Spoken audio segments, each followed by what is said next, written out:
là où il va y avoir le plus grand intérêt, là où Kent Hughes sent qu'il va pouvoir avoir le meilleur retour, pouvoir dire à l'équipe, on va retenir 50% du salaire de Savard ou encore de Allen, ça pourrait probablement lui permettre d'aller chercher un actif de meilleure qualité. Puis si jamais, s'il n'y a rien d'intéressant dans un cas ou dans l'autre, bien, il peut toujours utiliser cette case-là pour retenir du salaire dans le cadre d'une transaction où il serait la troisième équipe, où le Canadien irait chercher du salaire, puis pour la fin de l'année, et puis serait là simplement pour aller chercher un choix au repêchage en passant comme ça, simplement pour avoir accepté du salaire sur la fin d'un contrat. Donc, je pense qu'il va y avoir de l'action d'ici la fin de la saison. Ce ne sera peut-être pas un move majeur, mais je pense que ça va être en lien justement avec une case de rétention de salaire. La case, ils vont remplir la case. La case va être mise à... Absolument. S'ils ne le font pas, ça m'étonnerait vraiment qu'ils en laissent une libre. Ce serait pas une maximisation des actifs, comme on dit. Oui, puis ça, c'est important. Moi, je regarde ça juste plus sur l'aspect de la santé du vestiaire. Je dis prudence. Le leadership ou l'expérience, ça, c'est pas une denrée inépuisable. Monahan vient de partir. C'était un de ces vétérans-là. Je pense que les jeunes appréciaient. Et il y a beaucoup d'équipes qui ont fait des reconstructions qui, à un moment donné, sont retrouvées où il n'y avait plus de boussole dans le vestiaire. Et là, ça part ça part dans une autre direction, puis c'est difficile à rattraper. Et Savard me semble être un gars... il y a une bonne boussole. Vraiment important dans ce vestiaire-là. C'est un gars qui est capable d'être représentant, qui a assez d'expérience notamment pour être représentant de son équipe auprès de l'association des joueurs, qui a du vécu dans la Ligue. Il y a beaucoup de jeunes défenseurs dans l'équipe qui peut aider. Alors juste, c'est sûr, c'est un joueur intéressant, puis une équipe qui est performante, qui espère aller loin en séries éliminatoires, qui est déjà très bonne, c'est tout un morceau à aller chercher. Là. Il bloque des tirs, il est fiable défensivement, il fait jamais mal à son équipe ou rarement. Il l'a vécu. Il l'a vécu. Il a gagné une coupe avec Tampa. Puis ça avait été un choc pour lui. Là. Il avait un rôle vraiment important avec les Blue Jackets. Quand il est arrivé à Tampa, il jouait sur la troisième paire et tout ça, mais ça faisait... C'est ça que ça prend. C'est ça. Alors, ça peut être un gars très alléchant, mais il reste encore une autre saison.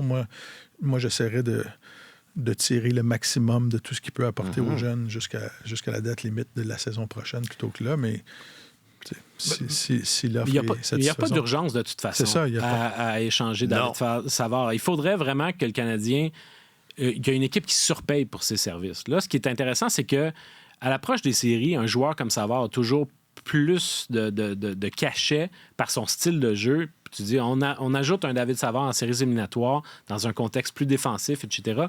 Ça peut être très intéressant. Mais sauf que du point de vue du Canadien, je suis tout à fait d'accord avec Martin, ça prend quand même... Il faut qu'il t'en reste des vétérans. Puis en plus, c'est un défenseur droitier, puis le Canadien n'a toujours pas une grande profondeur à droite.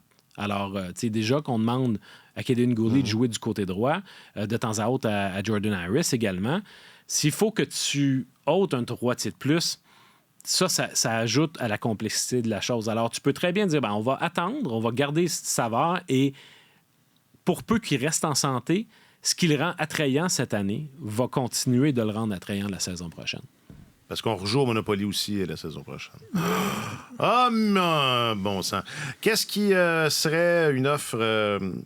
quand tu dis qu'il faudrait qu'une équipe surpaye, c'est Connor McDavid? C'est parce qu'il en a parlé, là, sinon j'aurais pas dit ça. Ben, ce serait difficile, ça dépend. On parle encore d'un choix, genre un choix de première ronde. C'est de ça dont on parle encore ou... Ben écoute, peut-être pas, mais je sais pas. Honnêtement, je pourrais pas lancer de valeur à travers mon chapeau comme ça, mais sauf que c'est certain que David Savard, 1,8 million, c'est très intéressant pour une équipe parce qu'il bouffe tellement de minutes.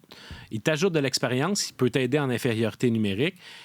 Si tu le compares à d'autres joueurs qui vont être disponibles, obtenir un gars qui est un défenseur de deuxième duo ou de troisième duo de luxe au sein d'une équipe compétitive pour l'année prochaine également, c'est intéressant encore dans le contexte actuel de vendre à une autre équipe l'idée d'un joueur que tu peux utiliser pour 2 poussées de séries éliminatoires. Donc, si tu as une équipe qui est non seulement qui peut rêver à la Coupe Stanley, une prétendante à la Coupe Stanley cette année, mais potentiellement aussi l'année prochaine, mais tu dis, on te donne Savard pour 2 poussées éliminatoires, puis ça va te coûter sous ton plafond salarial 1,8 million. C'est très alléchant. Alors, et dans ce contexte-là, c'est juste une question d'enchère qui fait en sorte que ça pourrait apporter un très bon retour aux Canadiens. Est-ce que ce serait un choix de 2, un bon espoir, un choix de première ronde? Je sais pas, je peux pas... Non, mais je disais ça parce que Martin dit la valeur de Savard pour le Canadien est évidente. Hein? Fait que c'est juste ça que je dis. Il faudrait que ce soit évident. Ouais. Et moi, un choix de deuxième tour, je m'excuse, je trouve pas ça évident. Non, exact. C'est juste ça.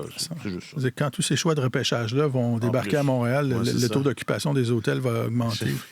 Les hôteliers se frottent les mains. Ils sont nombreux. Ils se disent, hey, ils construisent des logements autour du Centre Bell. Ils disent, on va en vendre un puis un autre condo. Puis je veux juste...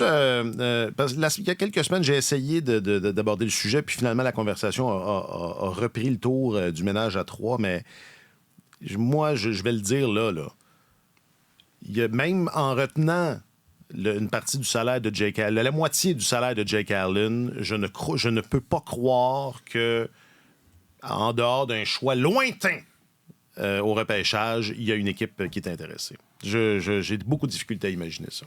Ah oui, ben, je sais pas. Il y a des équipes qui sont mal prises, qui vont arriver en séries éliminatoires en ne sachant pas vers qui se tourner. Un gardien qui a trop de haut et de bas, un gardien qui n'a pas fait ses preuves encore. Il y a beaucoup de points d'interrogation. Puis Jake Allen, c'est sûr qu'il n'a pas jeté personne par terre par ses performances à Montréal, surtout pas cette année. Mais en même temps, toute la Ligue s'est faite une idée à son sujet. Puis à un moment donné, les gens vont dire on sait qui est Jake Allen. Fait qu'on sait ce qu'il peut nous apporter. Puis il y a bien des gens qui vont dire ben, si Jake Allen, on lui offrait une meilleure équipe défensive, un meilleur groupe de défenseurs devant lui, ben, il ferait meilleure figure également. T'sais. Alors, ça dépend. C'est toujours en fonction des besoins, mais nous, on le regarde à chaque soir, puis quand il donne un mauvais but, on se dit, voyons, qu'est-ce qui se passe? Mais il demeure quand même un gardien tout à fait dans la moyenne de la Ligue nationale. Puis, encore là, la moitié de son salaire, s'il gagne 1,9, c'est intéressant pour une autre équipe. Martin? Ah, ben, le marché des gardiens est imprévisible là, d'une année à l'autre. C'est pas constant. Moi, je serais surpris, honnêtement, qu'il change de camp, mais on ne sait jamais. Moi, je suis pas mal sûr que s'il soumettait... C'est vers là que j'allais la dernière fois. Je suis pas mal sûr que s'il soumettait au ballottage, personne ne le réclamerait. Et que s'il était réclamé, ben, t'as pas besoin de payer la moitié de son salaire pour rien l'année prochaine. Ben, payer, on s'entend que c'est pas tant le paiement, le problème, plus que l'espace que ça prend sous le plafond salarial, mais enfin. Ben, si c'était une solution facile, je pense que le Canadien l'aurait faite. Je pense qu'ils croient... Ils ont leur doigt sur le pouls, puis je pense ils savent qu'il y a un intérêt pour ce gardien-là, puis ils vont essayer de pouvoir aller chercher le plus qu'ils peuvent. Mais le soumettre au ballottage, puis dire débarrassez-nous du contrat de Jake Allen, je pense pas que ce soit ça à leurs yeux. Là. Ben, moi, je trouve qu'il y a de la valeur là. Je trouve qu'il y a une plus-value. Okay. Une plus-value là. Mais pour cette saison, honnêtement, ça change rien. Puis... Non, c'est plus pour l'année prochaine. Parce que là, l'année prochaine, 3 gardiens, Martin, l'année prochaine. Tu passeras pas à travers, je te le dis. On verra.